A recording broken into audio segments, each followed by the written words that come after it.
Okay, अब देखिए, अब मैं चाय ऐसे बना रहा हूं कि हमने लिया 1 कप पानी, ठीक।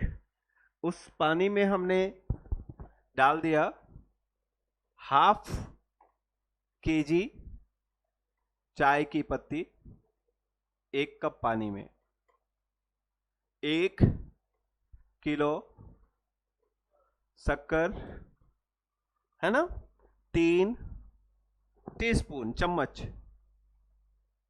चाय, 3 चम्मच दूध, ओके, 2 किलो अदरक कूट के, है ना। तो क्या चाय बन जाएगी? इन्हीं चीजों से चाय बनती है, लेकिन चाय बनने के लिए इनका प्रॉपर रेशियो, हर एक चीज का प्रॉपर रेशियो में होना बहुत जरूरी, एक बैलेंस रेशियो में होना जरूरी है। चलिए एक दूसरा एग्जांपल लेके देखते हैं, एक डिफरेंट एग्जांपल लेते हैं। हम बनाते हैं सब्जी, अब ज्यादा कुछ नहीं, सब्जी में हम सिर्फ, सब्जी में जो चीजें, किसी भी चीज की सब्जी बना लीजिए, जो चीजें सब्जी में रहती हैं वो सारी चीजें हम सब्जी में रखते ही हैं। हम सिर्फ 2 चीजों का रेशियो बिगाड़ते हैं। क्या? इसमें हमने 2 आदमियों के लिए सब्जी बनाई और 1 पाव इसमें मिर्च डाल दी, तो सब्जी सब्जी रहेगी ये। 1 पाव हमने अगर इसमें लाल मिर्च डाल दी तो क्या हो जाएगी?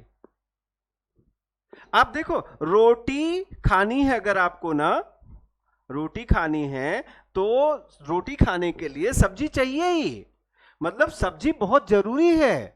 लोग कहते हैं हेल्थ के लिए भी सब्जी अच्छी है, सब्जियां खानी चाहिए, ग्रीन ग्रीन वेजिटेबल्स ज्यादा खाना चाहिए, रोटी चावल से ज्यादा आपको वेजिटेबल्स खाना चाहिए। और लोगों को कहते सुन के मैंने आपको सर्व कर दिया, ये वाली सब्जी दे दी कि खाओ खूब। तो ये सब्जी है क्या? क्या है ये? क्या कहोगे कि ये क्या है? आप कहोगे भैया आप इसको सब्जी कह रहे हो, ये जहर है, जहर है ना, पूरा मुंह सुलग गया, छू नहीं सकते इसको। या चलो मिर्च नहीं, हमने इसमें मिर्च के बजाय हमने इसमें क्या कर दिया? मिर्च के बजाय हमने इसमें ½ किलो नमक भर दिया कि नहीं? मिर्च के बजाय हमने इसमें ½ किलो नमक भर दिया, तब भी क्या ये सब्जी रह जाएगी? तो इसका मतलब क्या हुआ? इसका मतलब ये हुआ कि एक हमारे हिंदी साहित्य में एक बहुत बड़े विद्वान हुए, उनका विद्वान भी थे और बहुत मतलब महान योद्धा भी थे, हिंदी के बहुत बड़े जानकार भी थे, और सबसे बड़ी बात कि सम्राट अकबर के नौरत्न थे। ओके, उनका नाम था अब्दुर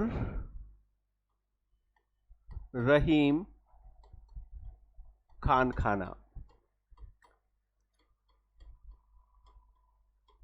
ओके, अब्दुल रहीम खाने खाना, इन्हें हम शॉर्ट में प्यार से इनका निक नाम बोलते हैं रहीम दास जी। बहुत सारे दोहे हैं, रहीमन पानी राखिए बिन पानी सब सून, है ना, सुने होंगे आप लोगों ने। ऐसा ही एक जो दोहा है वो ये है, क्या कहते हैं? अति का भला न बोलना, अति की भली न चूप, और अति का भला क्या बताएं आगे? न बरसना, और अति की भली न धूप। मतलब समझ गए? हमारे संस्कृत साहित्य में कहा गया है, क्या कहा गया है? संस्कृत साहित्य में क्या बोला गया है? अति सर्वत्र वर्ज एत, यानी अति सर्वत्र वर्जयेत का मतलब हमेशा अति से बचो, अति नहीं होनी चाहिए। अति का मतलब क्या हो गया? अति का मतलब हो गया क्या कि जहां जैसी जरूरत हो। क्या कह रहे हैं रहीमदास जी?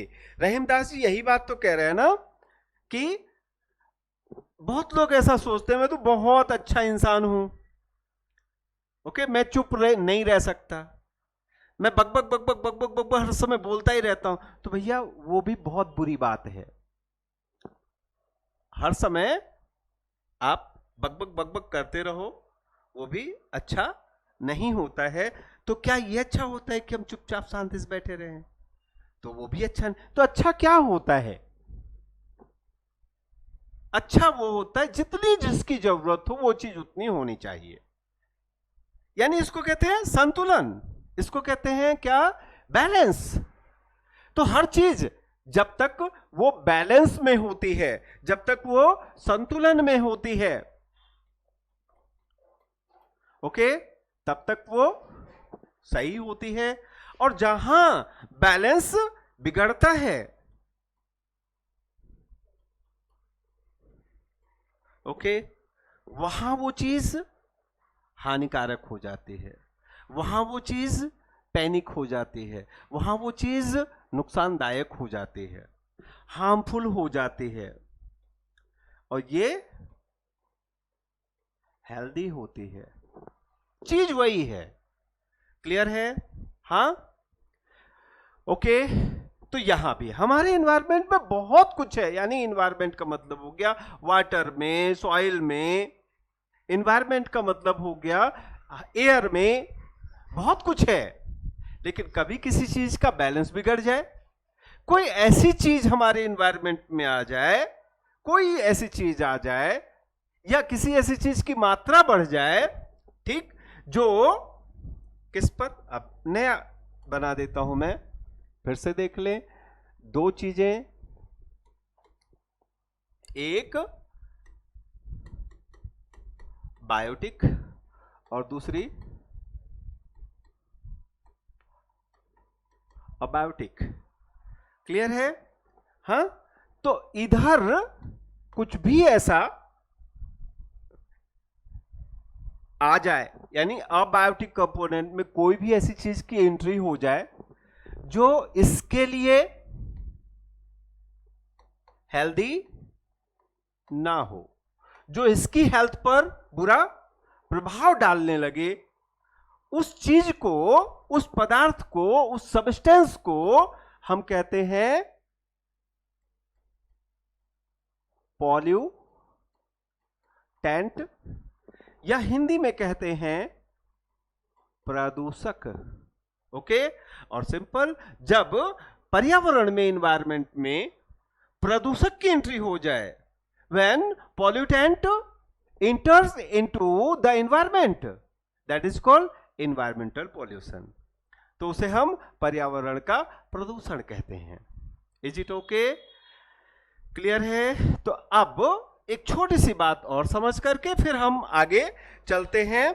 अब देखें, पर्यावरण, पर्यावरण का मतलब क्या हो गया? पर्यावरण का मतलब फिर से वही चीज हो गई। अब और शॉर्ट कर देता हूं मैं। यहां ई मतलब इन्वायरमेंट, ठीक है, ए मतलब अबायोटिक और बी मतलब बायोटिक। इन्वायरमेंट के दो कंपोनेंट हो गए, ए बी। ए मतलब बायोटिक, ए मतलब अबायोटिक, बी मतलब बायोटिक। क्लियर है? ये यानी इन्वायरमेंट में इन दोनों का, इन्वायरमेंट में इन दोनों का होना इन्वायरमेंट है। ठीक है? क्लियर है?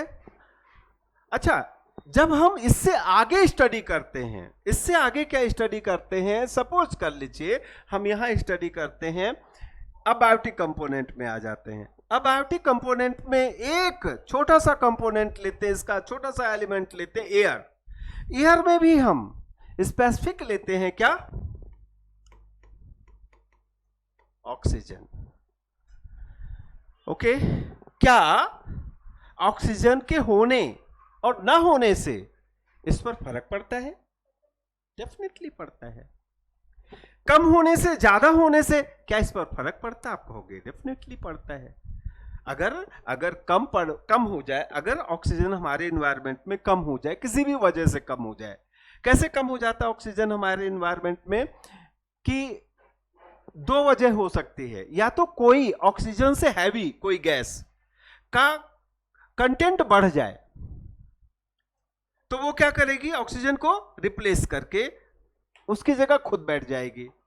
कोई भी गैस हो सकती है, ओजोन हो जाए या CFC हो जाए या CO2 हो जाए, कोई भी ऐसी गैस जो ऑक्सीजन से भारी है, अगर वो उसकी मात्रा बढ़ जाए, उसकी क्वांटिटी बढ़ जाए, तो क्या होगी? वो ऑक्सीजन को रिप्लेस करके ऑक्सीजन की जगह खुद ले लेगी।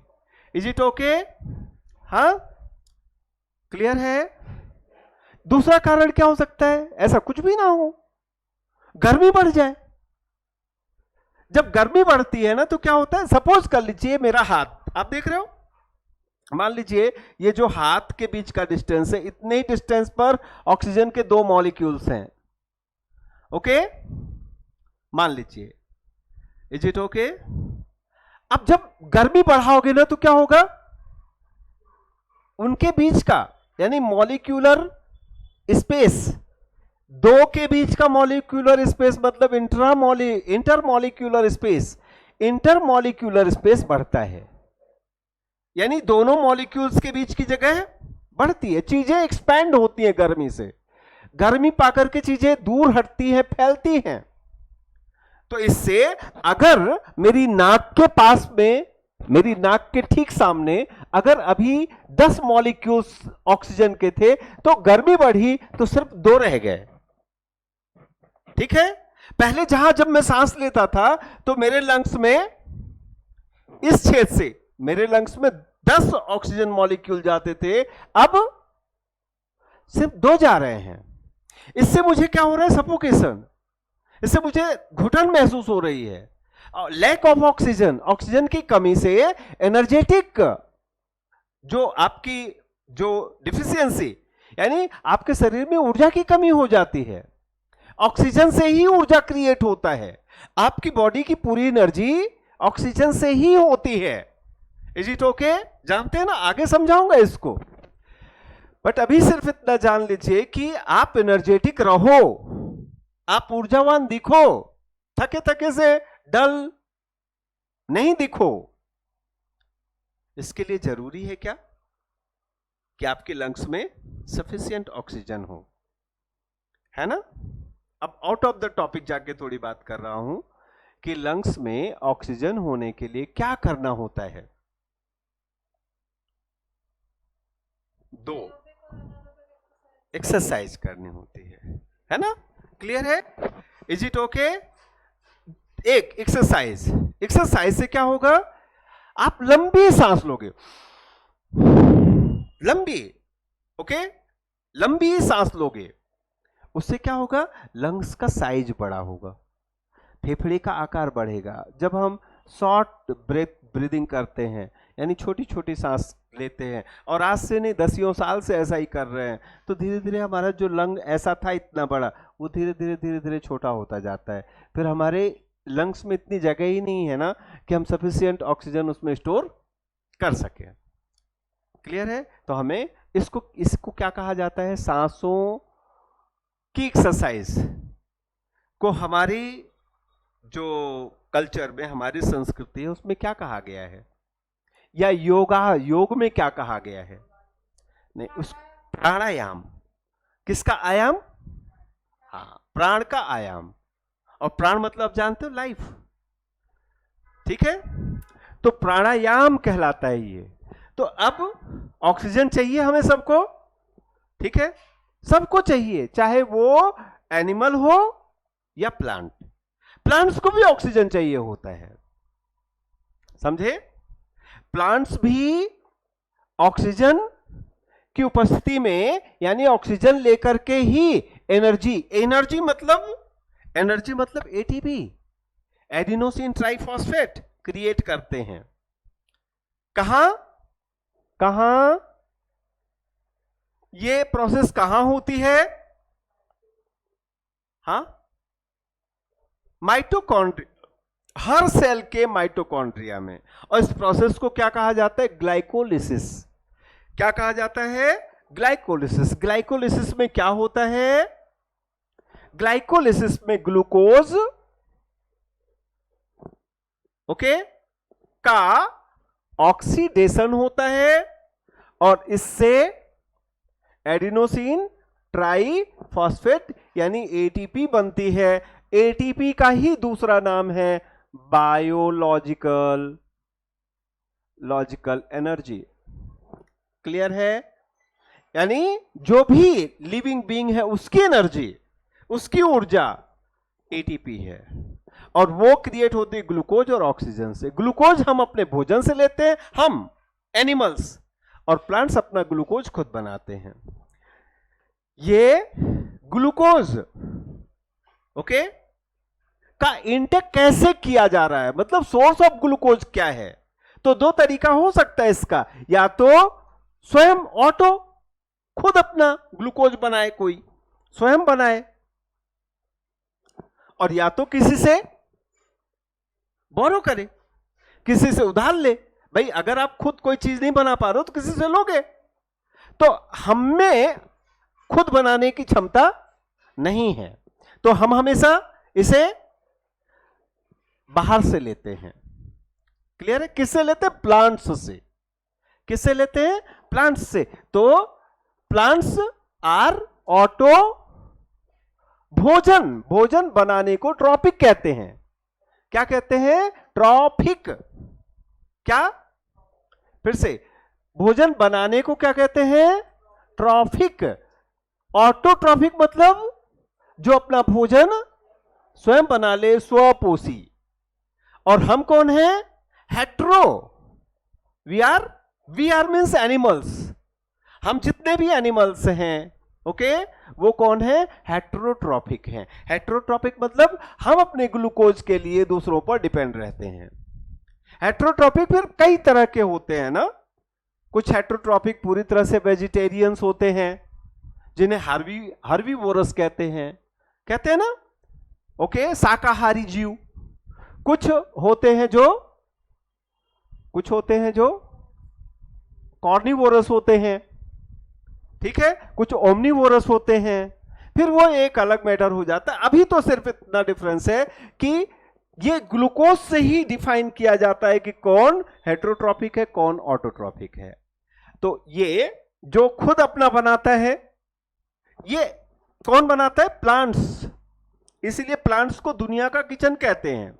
तो प्लांट यानी प्लांट का यहां फिगर बना दिया मैंने। अब ये प्लांट कैसे बनाता है? प्लांट बनाता है through the process of photosynthesis. हम फोटोसिंथेसिस नहीं कर पाते हैं। क्लियर है? तो फोटोसिंथेसिस में क्या यूज करता है वो?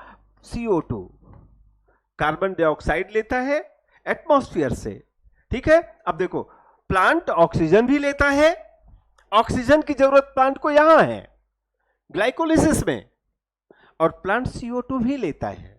यानी अगर मैं इसको यहां दिखाऊं तो प्लांट्स दोनों का इंटेक कर रहे हैं, और दोनों ही निकाल रहे हैं। प्लांट से दोनों का एमिशन भी हो रहा है। किसका? ठीक है। CO2 कहां से निकालते हैं प्लांट्स? जब ग्लाइकोलिसिस करते हैं तो CO2 निकलती है, glucose plus oxygen, ATP plus CO2। और जब फोटोसिंथेसिस करते हैं तो क्या करते हैं? CO2 लेते हैं और प्लस क्या लेते हैं? H2O, वाटर लेते हैं, और कहां, ये कहां हो रहा था, माइटोकॉन्ड्रिया में। ये कहां हो रहा है, ये कहां हो रहा है, पता है? फोटोसिंथेसिस कहां होता है, लीव्स के कौन से पार्ट में, यानी किस सेल ऑर्गेनल में? क्लोरोफिल्स कहते हैं। क्या कहते हैं? क्लोरोफिल। ये कहां हो रहा है, ये जब आप नाम ले रहे हो माइटोकॉन्ड्रिया, माइटोकॉन्ड्रिया साइट है, मतलब माइटोकॉन्ड्रिया वो जगह है जहां पर ये प्रोसेस हो रही है, और ये प्रोसेस क्लोरोफिल साइट है। मतलब ऐसा समझ लो कि ये सब सॉफ्टवेयर हैं और ये हार्डवेयर है। इसी तरह यहां हार्डवेयर जिसमें आप देख सकते हो, होते हुए नहीं देख सकते, इसके अंदर होता है, इसके क्लोरोफिल। ओके, क्लियर है? हां, अब थोड़ा सा बस इसमें भगवान ने या नेचर ने जो कुछ, मैं तो भगवान ही बोलता हूं, आप चाहो तो नेचर बोल सकते हो, लेकिन क्यों बोलोगे नेचर यार, भगवान बोलो। नहीं, हमारे क्या, हमारी कम्युनिटी में यानी हिंदू धर्म में एक चलन चला, फैशन चला सेकुलर बनने का, कि I don't believe in God, बड़े आसानी से लोग कह देते हैं। नहीं,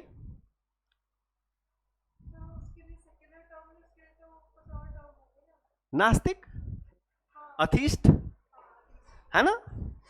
तो समझे, बट वो जो टर्म, मतलब वो जो है ना, वो सेकुलर, अरे यार मैं धर्म, मतलब मैं नहीं मानता, और नहीं मानते तभी पहले जा रहे हैं। ओके, खैर सॉरी, जो हमारी पूरी क्या कहते हैं सद्भावनाएं हैं शोक संतप्त परिवारों के साथ, ठीक। अभी आपने देखा कि धर्म पूछ पूछ के हिंदुओं को मारा गया जम्मू कश्मीर में कल। बड़ी निर्मम घटना है, जितनी जितनी इसकी आलोचना की जाए उतनी कम है। बट फिर से मैं कहता हूं कि सरकार को कुछ चीज़ों पर सोचना चाहिए। जैसे एक तो जो मुझे ऐसा लगता है ऐसी घटनाओं के बाद कि फर्स्ट ऑफ ऑल सबसे पहले तो भाई ये चीज़ें लगातार बढ़ रही हैं, तो मुझे ऐसा लगता है सबसे पहले हर किसी को सेल्फ डिफेंस की ट्रेनिंग दी जानी चाहिए, और सेल्फ डिफेंस में सबके पास वेपन होना चाहिए। मतलब ये लाइसेंसिंग वाइसेंसिंग कि आप रिवॉल्वर का लाइसेंस लेना चाहते हो तो इतनी इतनी सख्ती, ये सब नहीं। वरना जैसे वहाँ 2-3 हज़ार लोग थे, अगर 10-20-50 भी रिवॉल्वर राइफल लोगों के पास होता वहाँ, तो हो सकता है कोई मास्टर होता उसमें सुला देता वहीं आतंकवादियों को। लेकिन हम निहत्थे मजे कर रहे हैं 3-4 हज़ार लोग पहलगाम में, नहीं। अब वो आके हमें मूली गाजर की तरह इत्मीनान से, डरते भी नहीं, पूछते हैं तुम्हारा नाम क्या है, आइडेंटिटी कार्ड दिखाओ, उस पर भी यकीन नहीं हो रहा तो कपड़े उतरवा के चेक कर रहे हैं, और इसके बाद जब कंफर्म हो जाते हैं कि मुसलमान नहीं हिंदू है तो गोली मार देते हैं, है ना। तो मेरा अपना पर्सनल व्यू है, ओपिनियन है। मैं ये नहीं चाहता कि मेरा ही ओपिनियन आपका ओपिनियन भी बने, लेकिन मुझे भी है कि अपना ओपिनियन बनाने का, अपना मत रखने का, अपना विचार रखने का। तो मेरा ऐसा है कि अब बहुत हो गया, कायर बन के जिंदगी नहीं जीनी है यार, है ना। अब कम से कम ठीक है, हमें हमारे जो पिछली जनरेशन थी उन्होंने ट्रेनिंग नहीं दी, लेकिन मैं तो अपने बच्चों को पूरी ट्रेनिंग दूंगा। आप सबको इस चीज के लिए मैं अप्रिसिएट करूंगा, इस चीज के लिए मोटिवेट करूंगा कि बी स्ट्रांग, मजबूत बनो, और जरूरत पड़े तो डट के सामना करो। सीधे शब्दों में बोला है, पेल दो, समझे ना। बस कायर बन के नहीं जीना है। वो 20 आ गए और 20 आ गए और पूरा एमपी नगर जला के चले गए। यहां 20,000 लोग हैं, ये 20,000 लोग सिवाय रोने कुछ नहीं कर रहे हैं, दहाड़े मार मार के रो रहे हैं, है ना। उनको नहीं डर लगता कि जहां हम जा रहे हैं वहां 3,000 लोग हैं, 3,000 ने घेर लिया तो 30 लोग क्या करेंगे। लेकिन 3,000 लोग के सामने, मतलब 3 लोगों के सामने या 30 लोगों के सामने 3,000 लोग कमजोर पड़ जाते हैं, क्योंकि उनके अंदर काटता है, गोली की आवाज सुन के ही अब क्या बोलूं, होश उड़ जाते हैं। तो हमें अपनी भावी पीढ़ियों को ऐसा नहीं बनाना है, मेरा बस इतना सोचना है। और उसके लिए जो भी अभी से आप लोग काम करना शुरू कर दीजिए। थोड़ा फिजिकली स्ट्रांग बनिए, थोड़ा मेंटली स्ट्रांग बनिए, ठीक। वो आए, देखो मेंटल स्ट्रेंथ देखो, 30 आए, 15 आए, जो भी आए, डोंट नो कितने आए, 5 आए, 10 आए, तो क्या सोच के आए पता, क्या सोच के आए कि अगर घिर गए तो, अगर सेना ने घेर लिया तो क्या होगा। हाँ भाई, संसद पर हमला किया, वो मुंबई का अटैक हुआ 26/11 का, नहीं हुआ ना, तो क्या सोच के वो आए आतंकवादी टेररिस्ट, कि अगर पुलिस ने घेर लिया तो, हाँ क्या क्या जोर बोले ना, मर जाएंगे और क्या, नहीं समझे। तो मेंटली प्रिपेयर होके आते हैं कि मरने से डरना नहीं है, मरने के बाद ही तो जन्नत है। और हम हर समय मरने से डरते रहते हैं, हर समय मरने से डरते रहते हैं। ओके, हमारा नेक्स्ट मंथ में जाने का प्लान है जम्मू एंड कश्मीर, और कल बुकिंग वगैरह भी हो गई पूरी, लेकिन हमारे घर में कल की घटना के बाद, मतलब बुकिंग इधर हुई, उधर ही एक्सीडेंट हो गया, तो कल की घटना के बाद घर में सब डरे सहमे हैं कि, और यही चल रहा है कि चले कि ना चले, जाए कि ना जाए। लेकिन मैं मेंटली तैयार हूं इसके लिए कि जाऊंगा जाऊंगा जाऊंगा, और पहलगाम में भी जाऊंगा। क्या होगा भाई, हम यही यही हमें ना, हम लोग ना आए, इसीलिए तो ये घटना की गई है। नहीं, हमारे जैसे डरपोक लोग, हम सब मतलब अब तो ये चाहिए पूरा भारत कश्मीर जाए और दिखा दे इनको इनकी औकात, कि तुम जो सोचते हो। हालांकि बहुत कुछ बदला है। पहली बार मैंने कल इस घटना के बाद देखा कि कश्मीरी मुसलमान रो रहे हैं। पहली बार उन पहलगाम के लोगों को मैंने विरोध करते देखा, आतंकवादियों का। नहीं तो वो पत्थर लेके चलने वाले लोग कल आतंकवाद विरोध की तख्ती लेके चल रहे हैं, है ना। तो चेंज आया है, बट और बदलाव की आवश्यकता है। चलिए खैर, इधर आ जाते हैं हम। क्या कि ये क्या है, क्लोरोफिल। क्लोरोफिल में क्या होता है, फोटोसिंथेसिस होती है। फोटोसिंथेसिस क्या है, food making process. Food means glucose. क्या बनता है इससे, इससे बनता है एंड, यहां क्या गड़बड़ कर दिया था क्या, हाँ, glucose plus O2 equal to ये हो गया, और ये हो गया क्या, क्लोरोफिल में, सॉरी यही तो मैंने कहा, कुछ तो गड़बड़ हो रहा है। हाँ जी, ये CO2 नहीं ना, अरे यार,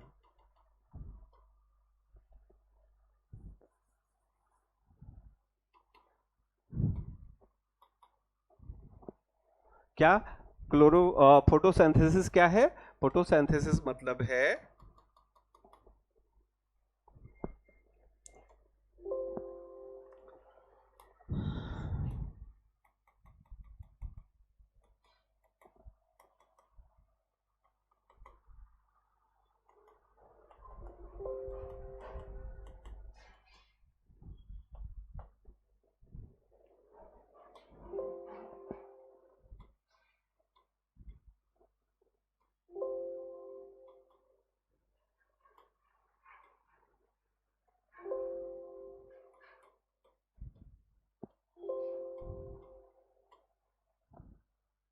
ये तो इंटरेक्ट करना ही बंद कर दिया ना। और नाम है इसका क्या, इंटरेक्टिव पैनल। चलिए फिर से देखते हैं, आइए फिर से देखते हैं क्या, फोटोसिंथेसिस। फोटोसिंथेसिस क्या होता है, हिंदी में क्या कहते हैं, हाँ, और हिंदी में कहते हैं क्या इसको, प्रकाश संश्लेषण। क्या होता है, कैसे भोजन बनाता है पेड़ पौधे? पेड़ पौधे कैसे अपना फूड तैयार करते हैं? क्या चाहिए इनको? यहीं से बात शुरू की थी ना कि नेचर ने, भगवान ने ऐसी व्यवस्था की है कि ये हमेशा ही दिन रात खाना ना बनाते रहें। ठीक है, एक एक बटन लगा दिया स्विच ऑफ का, और वो बटन क्या है कि जब तक रोशनी रहेगी तभी तक तुम भोजन बनाओगे। तो ओके, तो कैसे बनाते हैं? फोटोसिंथेसिस क्या है इसको देखते हैं। CO2 लेते हैं एटमॉस्फेयर से, ठीक है, और अपनी रूट से लेते हैं H2O। कहां बनता है? क्लोरोफिल में, और इन प्रेजेंस ऑफ सनलाइट या लाइट, सूर्य के प्रकाश की उपस्थिति में ये चीज होती है। सूर्य के प्रकाश को क्या कहते हैं? लाइट पार्टिकल्स को क्या कहते हैं? जानते हो आप लोग? लाइट के पार्टिकल्स को क्या कहते हैं? नहीं पता है? जैसे इलेक्ट्रॉन होता है, प्रोटॉन होता है, न्यूट्रॉन होता है, वैसे लाइट के जो पार्टिकल्स होते हैं उनको फोटॉन कहते हैं। क्या कहते हैं? और हवा के पार्टिकल्स का एक नाम और बता देता हूं, इयॉन कहते हैं। क्या? हवा के पार्टिकल्स को इयॉन कहते हैं, और लाइट के पार्टिकल्स को क्या? फोटॉन। क्या कहते हैं? हाँ, इससे बहुत सारी चीजें बनी हुई हैं। फोटॉन। अब कोई पूछे फोटॉन क्या है तो क्या बोलोगे? ओके, जैसे सपोज कर लो आपके ऊपर धूप पड़ रही है और मैं कह रहा हूं कि आपके ऊपर धूप नहीं, फोटॉन पड़ रहा है। क्लियर है? तो इसका मतलब क्या हुआ? आपके ऊपर लाइट के पार्टिकल्स गिर रहे हैं। ठीक है, जैसे मैं बोलूं कि अगर मैंने इस पर फोटॉन की बम्बार्डमेंट की, इस पर फोटॉन की बम्बार्डमेंट की, तो इससे इलेक्ट्रॉन निकलेगा। आप समझ पा रहे हो क्या कह रहा हूं मैं? कि अगर मैंने इस पर धूप गिराया, यानी धूप से इसको गर्म किया, ओके, तो क्या होगा? ये जिन एटम से बना हुआ है उन एटम्स के सबसे आउटर मोस्ट ऑर्बिट के जो सबसे लोएस्ट एनर्जी वाले, सबसे कम एनर्जी, जो सबसे लीस्ट एनर्जी वाला इलेक्ट्रॉन होगा ऑर्बिट का, वो सरफेस छोड़ के बाहर आ जाएगा। कैसे? गर्मी। इसी थ्योरी पर तो फोटो वोल्टेइक सेल होते हैं। फोटोवोल्टेइक सेल मतलब क्या हो गया? फोटोवोल्टेइक सेल मतलब हो गया सोलर पैनल्स। इसी थ्योरी पर काम करते हैं ना। आ रही बात समझ में? हाँ, तो अगर किसी मेटलिक सरफेस से आप इलेक्ट्रॉन बाहर निकालना चाहते हो तो क्या करोगे? उसे गर्म करोगे। गर्म करने के लिए आपके पास दो तरीका है, या तो आग से गर्म करो और या धूप से गर्म करो। धूप से गर्म हो रहा है, उसी को मैं कह रहा हूं। धूप से किसी चीज को गर्म कर रहे हो, इसका मतलब क्या हुआ? कि आप उस पर फोटॉन्स की बम्बार्डमेंट कर रहे हो। ओके, फोटॉन की बम्बार्डमेंट किसी मेटलिक प्लेट पर करोगे तो इलेक्ट्रॉन निकलेगा। अब समझ गए क्या कह रहा हूं मैं? हाँ, तो फोटॉन, फोटॉन मतलब लाइट या लाइट के पार्टिकल्स। लाइट जो होती है फोटॉन बीम होती है, यानी फोटॉन्स का क्लस्टर, फोटॉन्स का गुच्छा। ओके, एक सीधी रेखा में कई करोड़ों फोटॉन्स आगे बढ़ते हैं, उसी को हम कहते हैं प्रकाश आ रहा है। क्लियर है? हाँ, इसी से शब्द बन गया क्या? इसी से कहते हैं आ खींच मेरी फोटो, आ खींच मेरी फोटो, है ना? इसी से शब्द बना फोटो। फोटो भी क्या है? फोटो लाइट रिफ्लेक्शन का फिनोमिना है। फोटो भी कैसे खींचता है? कैसे खींचते हैं फोटो? ओके, यहां से लाइट गई, आपके चेहरे पर पड़ी, वहां से रिफ्लेक्ट होकर के जो लाइट वापस आ रही है उसे रिसीव कर लिया हमारे कैमरे के सेंसर ने। ठीक है, और जहां जहां से रिफ्लेक्ट होकर सीधी आई है उसी हिसाब से उसने इमेज ड्रॉ कर दी। तो उसको क्या कहते हैं? उसको फोटो कहते हैं कि नहीं? फोटो इलेक्ट्रिक इफेक्ट क्या होता है? अब बताओ, फोटो इलेक्ट्रिक इफेक्ट क्या होता है? कोशिश करोगे तो बता लोगे आप। दिमाग चलाओ, छोड़ दूंगा, मुझे लग रहा है थक गए हो आप। ओके चलो बताओ, थोड़ी सी कोशिश करो। फोटो इलेक्ट्रिक इफेक्ट, पहली लास्ट शब्द ले लो, इफेक्ट। इफेक्ट हटा दो, मतलब ये इफेक्ट है बस। हाँ, फोटो इलेक्ट्रिक इफेक्ट किसको कहोगे? सूर्य की किरण से बिजली बनाना, फोटो से, फोटोन से इलेक्ट्रिसिटी प्रोड्यूस करना। अच्छा, कभी देखा है आपने या सुना है कि सूर्य की किरणों से बिजली बनती है? नहीं नहीं, कहीं नहीं। सोलर पैनल नहीं देखे घरों में लगे हुए, तो सूर्य की किरण से तो बिजली बन रही है वो, तब उसी को तो कहते हैं सोलर एनर्जी है।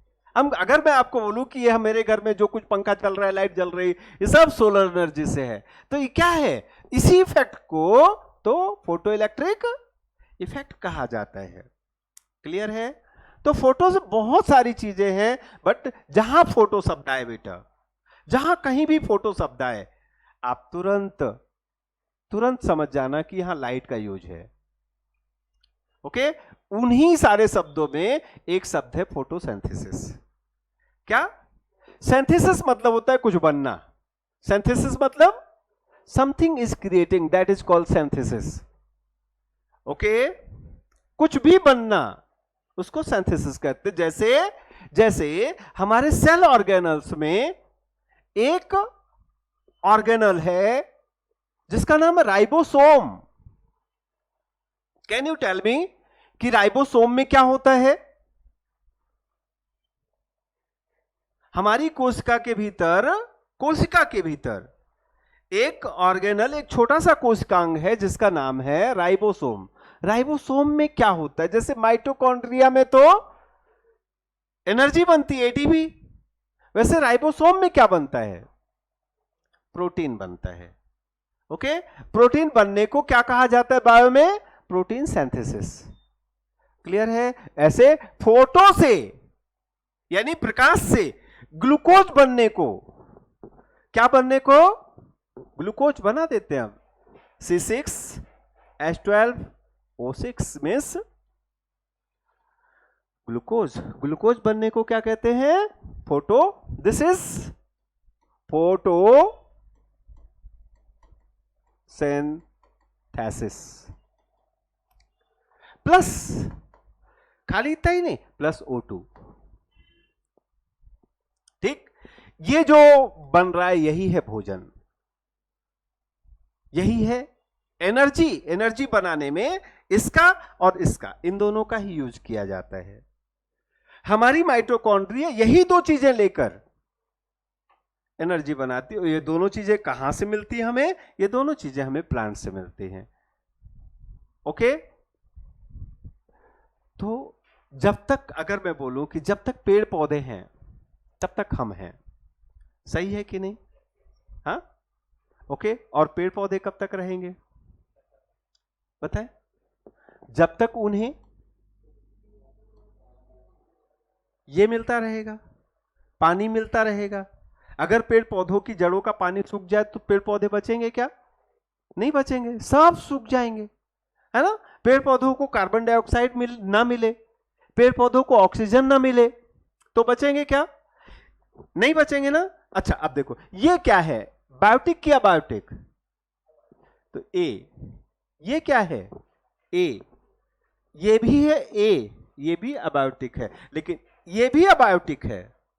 लेकिन इन्हीं सब से, इन्हीं दोनों से है हमारा प्राण, इन्हीं से है हमारा लाइफ, दैट इज बायोटिक। इसका मतलब कि there is an intimate relation between biotic and abiotic components. They are interconnected, they interact together. नहीं, अच्छा ऐसा नहीं कि खाली हम उन पर डिपेंड हैं, वो भी हम पर डिपेंड है। नहीं, हम नहीं पेड़ लगाएंगे, हम उन्हें पानी नहीं देंगे, हम उनकी केयर नहीं करेंगे, है ना? तो वो मर जाएंगे, वो कमजोर हो जाएंगे, वो बीमार हो जाएंगे। बात आप समझ रहे हैं? इसका मतलब क्या हुआ कि there is a symbiotic relation. Symbiotic means एक दूसरे के लिए, वो हमसे है, हम उनसे हैं। क्लियर है? अब वो हमसे हो ना हो, हम तो उनसे हैं। आ रही बेटा बात समझ में? हाँ, हमें ऑक्सीजन ना मिले हम मर जाएंगे। ऑक्सीजन क्या है? अबायोटिक है। हम क्या है? बायोटिक है। ओके, आ गई बात समझ में? तो फिर से हमारे चारों ओर क्या क्या चीजें हैं? फिर से हमारे चारों ओर क्या क्या चीजें हैं? अगर ये पढ़ना हो, आपको ये जानना हो, इसकी जानकारी लेनी हो, तब जो सब्जेक्ट पढ़ोगे उसको कहते हैं इन्वायरमेंट साइंस। क्या क्लियर है? फिर से इन्वायरमेंट साइंस क्या है? Yes, study of our surrounding या study of biotic and abiotic component of our surrounding. Clear है?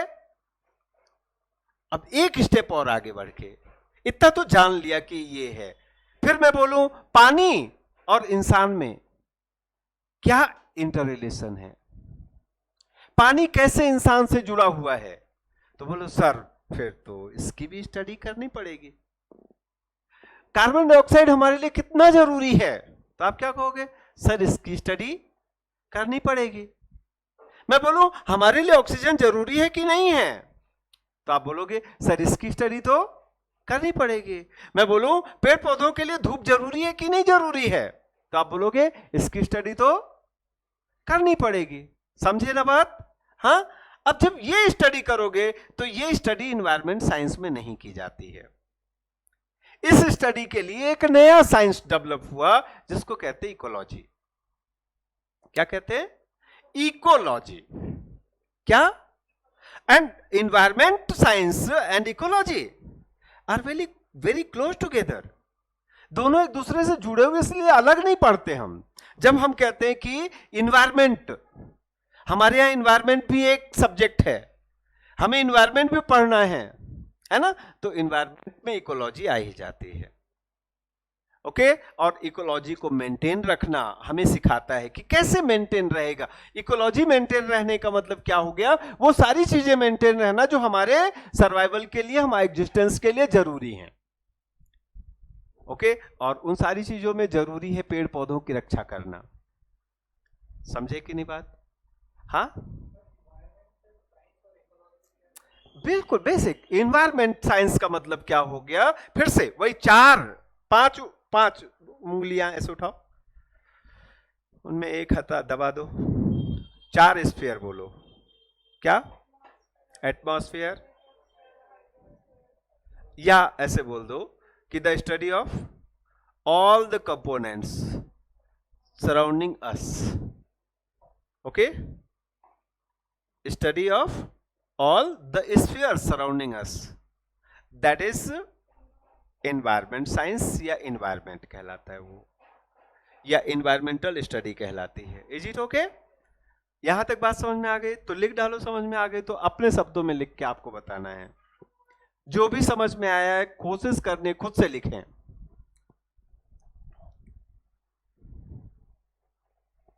What is environment? और अच्छा शब्द लिखना हो तो ऐसे भी लिख सकते हो, scientific study. Scientific study of all the 4 components of environment around us.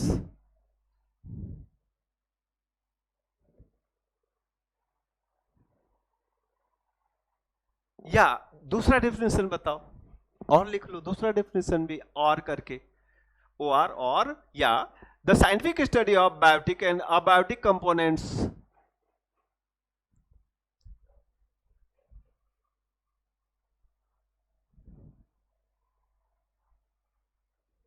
Present around us. हमारे चारों ओर पाए जाने वाले जैविक और अजैविक घटकों का वैज्ञानिक अध्ययन क्या कहलाता है? एनवायरमेंट स्टडी कहलाता है या पर्यावरण विज्ञान कहलाता है। ओके, अब इस सब्जेक्ट में आप क्या क्या जानोगे? All the 4 spheres. क्या क्या? All the 4 spheres and their components लिखेंगे. in this science या in this study we will know इस अध्ययन में हम चारों घटक और उनके उपघटक यानी we will study 4 components and their subcomponents. Second क्या जानेंगे? दूसरा पॉल्यूटेंट, प्रदूषक. अच्छा, पॉल्यूटेंट क्या होता है ये भी यही नोट कर लो. प्रदूषक यानी पॉल्यूटेंट मीन्स एनी सब्सटेंस, कोई भी ऐसा पदार्थ, any substance which is harmful for the health of flora and fauna is called pollutant. Okay भाई, बात समझे ना? मतलब नदी प्रदूषित हो गई है, इसका मतलब क्या? वो पानी पियोगे तो मर जाओगे. अब आप होते ही नहीं तो कितनी भी प्रदूषित होती रहे, क्या फर्क पड़ता है? नहीं बात समझे? हवा में जहर घुला हुआ है, अब आप हो नहीं तो जहर घुला रहे चाहे अमृत घुला रहे, क्या फर्क पड़ता है? आपका मतलब एनिमल वेजिटेशंस ना हो तो क्या फर्क पड़ता है? कुछ भी रहे. अब जैसे सपोज कर लीजिए, सपोज क्या कर लीजिए, जैसे एक प्लेनेट है जिसका नाम है वीनस. ओके, वीनस में वीनस की पोजीशन या वीनस की स्थिति में एक बार आपको बता दे रहा हूं कि वीनस के साथ क्या है. तो आप लोग जानते हो वीनस के बारे में, शुक्र कहते हैं, प्लैनेट है. वैसे हम ज्यादातर लोग उसे तारा कहते हैं, शुक्र तारा, लेकिन वो तारा नहीं है, ग्रह है. शुक्र ग्रह है, ठीक है. And second closest planet to the sun, मतलब सूर्य के करीब दूसरा. एंड क्लोजेस्ट टू अस, हमारे करीब, हमारे सबसे करीब, यानी हमारे सबसे नजदीक का. अब तारा ही बोलूं तब भी दिक्कत मत लेना, ग्रह है. ओके, सूर्य के सबसे करीब कर देते हैं. ये बना दिया मैंने आड़ा तिरछा सूर्य. ये सबसे पहला, सूर्य के करीब में सबसे पहला प्लेनेट क्या हो गया? मरकरी, यानी बुध कहते हैं, मरकरी बोलते हैं. Okay, mercury. ओके, दूसरा प्लेनेट है, दूसरा बड़ा है थोड़ा, इसको वीनस कहते हैं या शुक्र कहते हैं. क्लियर है? हाँ, this is the hottest planet. क्या? ये सभी ग्रहों में सबसे गर्म ग्रह है शुक्र. ओके, मर्क्यूरी सबसे पहले है ना? तो होना चाहिए ये, लेकिन है ये. अब ऐसे समझ लो, इसको ऐसे समझाता हूं ना. ओके, कि ऐसे मान लो मेरे पास राम श्याम 2 बंदे हैं, ठीक है. एक का नाम है राम और एक का नाम है श्याम. श्याम के पास, श्याम की पर डे की कमाई 1 लाख रुपए है. 1 लाख रुपीज पर डे, प्रतिदिन 1 लाख रुपए कमाता है श्याम. ओके, राम की पर डे की कमाई 1000 रुपए है, 1000 रुपए है पर डे. ठीक है, आपके हिसाब से कौन अमीर है? लेकिन मैं इसको गरीब बना देता हूं. ठीक, कैसे? देखना ध्यान से. ये 1 लाख कमाता है पर डे, ठीक है, लेकिन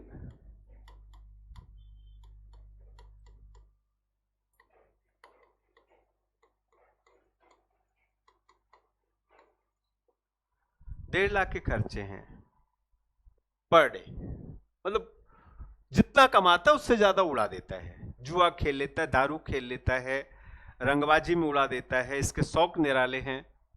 ओके, शेरनी के दूध से नहाता है ये, क्लियर है। और ये महाकंजूस, ये हर दिन 1,000 रुपए कमाता है और 1 पैसा नहीं खर्च करता, और 30 दिन में इसके पास 30,000 की सेविंग हो जाती है, और 3 महीने में लगभग 1 लाख रुपए सेविंग कर लेता है ब्याज वाज मिला के, और ये इसे उधार देता है। जब ये रोता है कि यार मेरे पास एक भी पैसा नहीं है, अब तो कहता है चल मैं दिया तुझे 10,000, ले अपना खर्चा चला, फिर वापस कर देना। अब आपके हिसाब से अमीर कौन है ना? यही अमीर है ना, क्योंकि ये तो कर्जदार है, ये तो इसके ऊपर तो उधार चल रहा है। तो सिंपल, फिर से वहां चलते वापस। अब कहोगे एक कहानी का इससे क्या लेना, तो देखो ध्यान से समझना, ये बहुत छोटा प्लेनेट है मर्क्यूरी, इतना छोटा है कि अपने चारों ओर एटमॉस्फेयर क्रिएट नहीं कर पाया, यानी छोटा होने के कारण इसमें ग्रेविटी नहीं है, यानी बहुत कम ग्रेविटी है। तो ग्रेविटी कम होने के कारण अगर आप मर्क्यूरी पर जाओगे ना, तो ये आप भी ऐसे हवा में उड़ते रहोगे, मतलब ये आपको भी अपनी तरफ खींच नहीं पाएगा। जैसे मून पर कभी आपने देखा और चलते हुए लोगों को ऐसे उड़ उड़ के चलते हैं, क्योंकि धरती हमें चिपका के चलती, क्योंकि धरती का ग्रेविटेशनल फोर्स ज्यादा है, क्लियर है। अब जैसे ये पेन नीचे गिरा दो तो तेजी से नीचे जाएगी, क्योंकि एक फोर्स इसको तेजी से नीचे की ओर खींच रही। यही चीज मैं मून पर गिरा दूं तो जाएगी, तो ऐसा नहीं कह रहा हूं नहीं जाएगी नीचे ना, क्योंकि कुछ तो ग्रेविटी है उसकी भी, जाएगी तो, लेकिन ऐसे जाएगी जैसे ये कागज हो, ऐसे उड़ रही हो, ऐसे गिराए यहां गिरेगी वहां, क्लियर है। इसकी ग्रेविटी उससे भी कम है, तो इसके चारों ओर atmosphere, this is the only planet, 8 planets में इकलौता ऐसा प्लेनेट है जिसमें एटमॉस्फेयर नहीं है। Is it okay? अब एटमॉस्फेयर का काम क्या होता है बेटा? एटमॉस्फेयर वही काम करती है ना जो आपके घर में छत के ऊपर रखी पानी की टंकी काम करती है।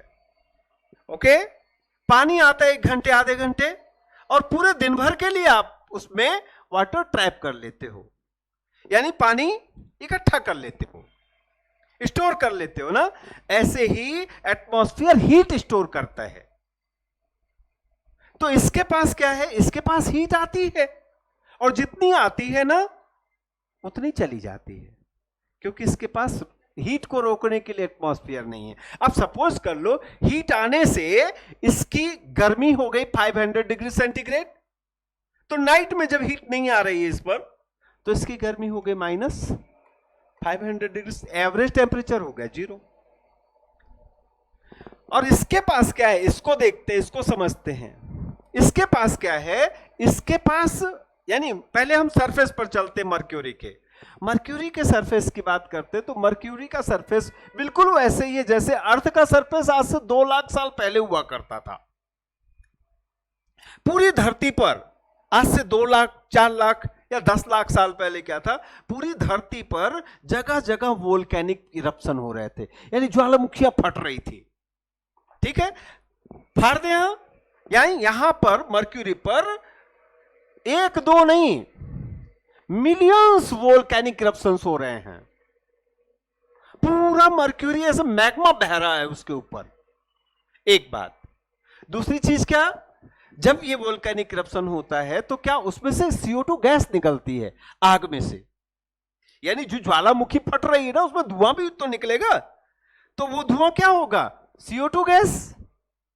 ओके, और सल्फर की गैस होती है। क्या? सल्फर की गैस होती है। तो इससे क्या होता है? इससे इधर एक स्ट्रॉन्ग, एक बहुत मजबूत लेयर मर्क्यूरी के चारों ओर, क्लाउड कह सकते हो, बादल, घने घने बादल, किसके? CO2 और वो सल्फ्यूरिक एसिड जब एटमॉस्फेयर में जाती है तो वहां वो सल्फर जब एटमॉस्फेयर में जाती है तो वहां सल्फ्यूरिक एसिड बना लेती है, वो एटमॉस्फेयर के हाइड्रोजन और ऑक्सीजन से रिएक्ट करके। H2SO4 बना लेती है। तो ये जो क्लाउड्स हैं, क्लाउड्स घने क्लाउड्स हैं किसके चारों ओर? वीनस के। गहरा घना बादल है। और बादल किसका है? बादल है CO2 का, वाटर का बादल नहीं है। हमारे एटमॉस्फेयर में जब आप बादल देखते हो तो वो H2O का क्लाउड होता है। यहां जो क्लाउड आप देख रहे हो वो CO2 का क्लाउड है और H2SO4 का। तो यहां बारिश होती है, यहां पर बारिश होती है, लेकिन एसिड की बरसात होती है। एसिड है H2SO4 मतलब समझे? H2SO4 मतलब सल्फ्यूरिक एसिड। जानते हो सल्फ्यूरिक एसिड? नहीं? सल्फ्यूरिक एसिड मतलब तेजाब। क्या? सल्फ्यूरिक एसिड मतलब तेजाब। और नहीं, और समझना चाहते हो तो और समझ, टॉयलेट क्लीनर सबने देखा होगा, वो टॉयलेट क्लीनर सल्फ्यूरिक एसिड से ही बनता है। क्लियर है? हाँ, ओके। तो यहां जो बरसात होती है वो किसकी होती है? एसिड रेन होती है, सल्फ्यूरिक एसिड की बरसात होती है। और इसके बारे में एक खास बात और, क्या? इसके बारे में एक खास बात और है कि हम लोग इसको कहते हैं मॉर्निंग स्टार। क्या कहते हैं? क्योंकि ये जो प्लेनेट है ये हमें मॉर्निंग में दिखाई देता है, और केवल मॉर्निंग में नहीं, मॉर्निंग एंड इवनिंग। व्हाई? राज क्यों?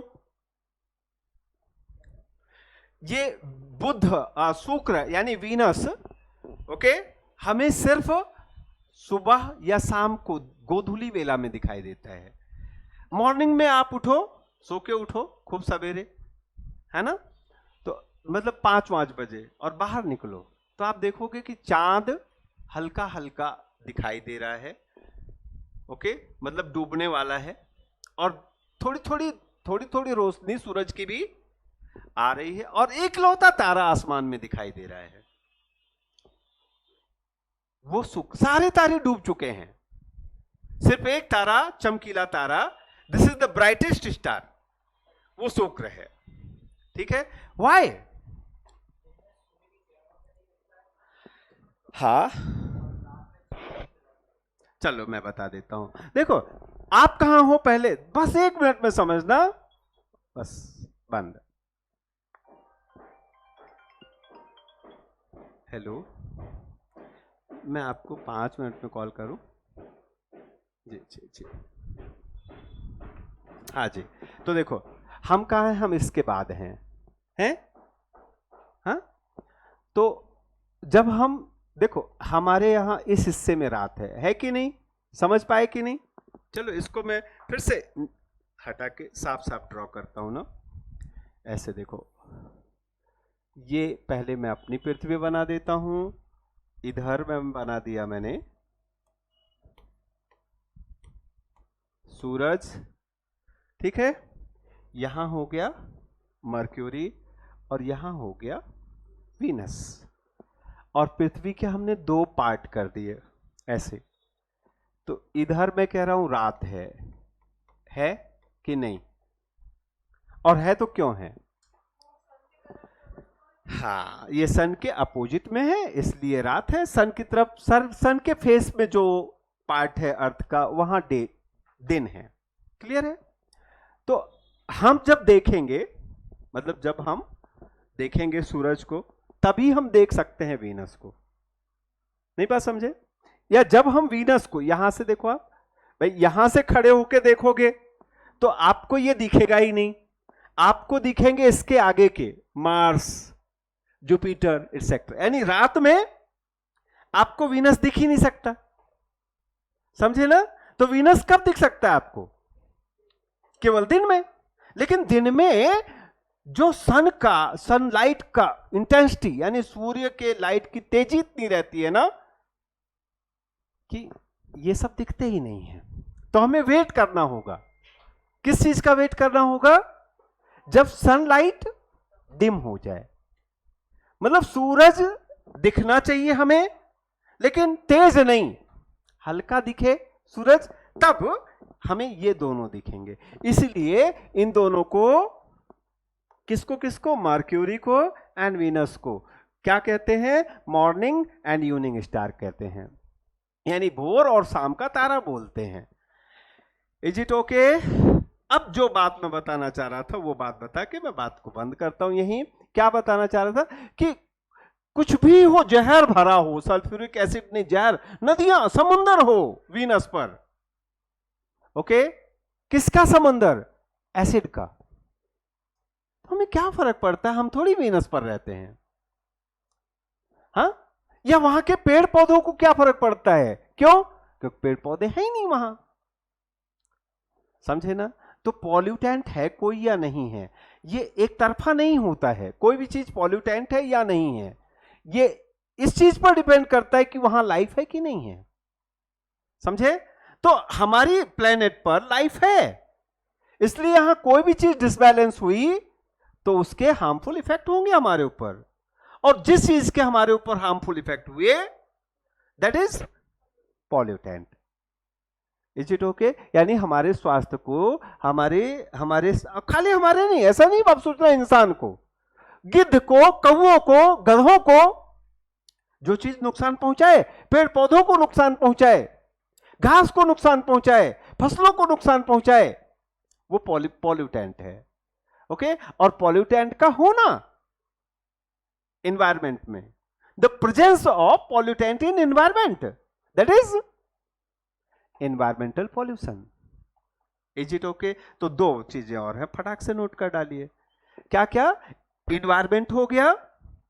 अब बस अभी सीक्वेंस से बताऊंगा। इकोलॉजी लिखिए, फटाफट आपको ही लिखना है, मैं नहीं रिपीट करूंगा। क्या है इकोलॉजी? एक शब्द बस मैं रिपीट कर दे रहा हूं, इंटर रिलेशन। यानी इंटर रिलेशन मतलब अंतः संबंधों का अध्ययन, the study of, scientific study of से शुरू करिए, the scientific study of interrelation between, क्या? Between biotic and abiotic components of environment is called ecology. याद रहेगा? हिंदी में लिखा दूं कि लिख लिया? लिख लीजिए कि पर्यावरण के जैविक और अजैविक घटकों, पर्यावरण के जैविक और अजैविक घटकों के अंतः संबंधों का वैज्ञानिक अध्ययन क्या है? हाँ। अच्छा, एक बात आप जानते हो, जब हम संबंध की बात करते हैं ना, तो मैंने कहा है एक विज्ञान है, एक साइंस है जो हमारे आपके बीच के संबंधों का अध्ययन करता है। आपको पता है? एक सब्जेक्ट है जो हमारे आपके संबंधों का अध्ययन करता है आइडिया आपको उस सब्जेक्ट का? उसको कहते हैं सोशियोलॉजी। क्या कहते हैं? समझे? सोशियोलॉजी में आप यही पढ़ते हो ना। और सोसाइटी, सोसाइटी क्या है? कहते सोसाइटी, जब सोसाइटी पहले आई, इंसान बाद में आया। अब आप बताओ ये सही है गलत? सोसाइटी है। अब मैं उल्टा कह रहा हूं, सोसाइटी पहले आई, इंसान बाद में आया। आपको एक्सप्लेन करना है इसको। हाँ, नहीं, मैं समझा देता हूं, ऐसे समझो। आपका कहना है, आपका कहना क्या है, एक बार फिर से रिपीट कीजिए कि इंसान था तभी तो सोसाइटी आई। लेकिन मेरा यह कहना है कि बिना सोसाइटी के जो इंसान था वो इंसान ही नहीं था, वो जानवर था, है ना? हाँ, समझे ना बात? तो बिना समाज के, समाज मतलब क्या है? समाज मतलब यही है ना, मेरी एक पत्नी है, मेरी एक बेटी है, मेरे आप सब हो, हाँ? और ट्रस्ट है कि नहीं मुझ पर विश्वास है कि नहीं? हाँ? कहीं ऐसा तो नहीं मतलब डरते हो आप मुझसे, हाँ? घबराते हो आप मुझसे? ट्रस्ट है ना? कहीं ऐसा तो नहीं मन में आता आपके कि मैं धोखा दे दूंगा आपको? कहीं ऐसा तो नहीं मन में आता है कि मैं आपको लूट लूंगा? किसी दिन अगर कोई एक इकलौता बच्चा है, घड़ी वड़ी उतरवा लूंगा? नहीं ना? ट्रस्ट है ना? तो संबंधों में क्या है, हमारे रिलेशंस में क्या है? ट्रस्ट है। ओके, और जो ट्रस्ट है वो ट्रस्ट हम तोड़ रहे हैं, तोड़ रहे हैं। मतलब आज की डेट में बड़ी बात हो गई वो ना कि कजिन है। जैसे पहले कैसा होता था कि चाचा का लड़का है, कोई टेंशन नहीं है, बच्ची अपनी है घर में, अपने चाचा का लड़का है, कोई दिक्कत नहीं है। लेकिन आज हम डरते हैं ना कि नहीं यार, चाचा वाचा का लड़का नहीं, किसी विश्वास नहीं कर सकते। ओके, अब लोग इससे भी डरते हैं, बाप बेटी के बीच में कहीं ना सेक्सुअल रिलेशन, फिजिकल रिलेशन बन जाए। क्यों डरते हैं लोग? क्यों? क्योंकि अब ये अनकॉमन नहीं रहा, कॉमन हो गया ना भाई। बाप बाप है, बाप है, चाहे वो बायोलॉजिकल हो चाहे सोशल फादर भी होते हैं। सोशल फादर मतलब समझे, हाँ, गोद लिया हुआ बेटी, स्टेप डॉटर, हाँ, समझे ना? तो भाई step daughter, step brother, step mother, mother तो मदर है ना, ये तो सब अंग्रेजों की देन है, स्टेप और रियल। हम तो बड़े हुए तब हमने समझा ना, अब बच्चे बड़े, इसी और रियल ब्रदर, अरे ब्रदर कह दिया काफी नहीं है यार, क्या रियल और ब्रदर भी फेक होते हैं क्या? नकली भाई मेरा ये नहीं। अब ऐसे पहचान कर, ये देखिए मेरी नकली बहन और वो असली बहन है, रियल सिस्टर वो है, ये नकली वाली है। नकली क्या होती है यार, बहन तो बहन है ना? लेकिन अब इन रिश्तों पर से विश्वास, इन रिश्तों पर से भरोसा धीरे धीरे उठने लगा है। पहले एक होता था ना, जैसे हमारे मदर फादर हैं, शादी की, ओके, शादी की, ब्याह किया, ओके, जैसे भी थे दोनों आपस में, लेकिन एक दूसरे को निभाया और निभा रहे हैं ना। तो मेरे पापा को कभी इस बात का डर है कि ये छोड़ के चली जाएगी, और ना मेरी मां को इस बात का डर है कि कभी ये छोड़ देंगे, घर से निकाल देंगे। समझे? आज सबसे बड़ा डर शादी में क्या है समझते हैं आप राज? आज मां बाप अपने बच्चे की शादी में पैसा खर्च करने से डरते हैं। क्यों? कि लाखों का खर्चा होता है, 8-8, 10-10 लाख में तो मैरिज गार्डन बनते हैं ना, बुक होते हैं मतलब। फिर बैंड बाजे, डीजे ईजे, सब कपड़े सपड़े ले लो, 15-20 लाख 25 लाख का मिनिमम खर्चा है। लड़का चाहे लड़की की शादी में तो और खर्चा है। इतना खर्च करके कोई भरोसा नहीं है। शादी का जो रिश्ता है आज चाइनीज माल बन चुका है। कोई भरोसा नहीं, 4 महीने ये निभा पाए कि ना निभा पाए, पता चलता है डाइवोर्स, फिर से वही प्रोसेस दोहराओ। इन्हीं सब चीजों क्यों हो रहा है डाइवोर्स, ये भरोसा क्यों टूट रहा है? इन्हीं चीजों की स्टडी करता है कौन? सोशियोलॉजी।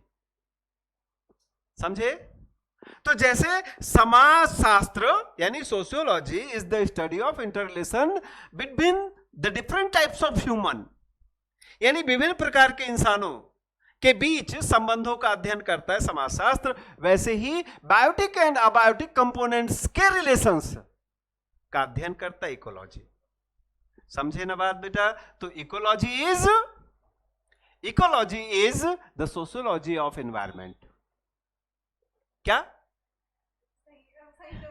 सही है? समझ के बाद?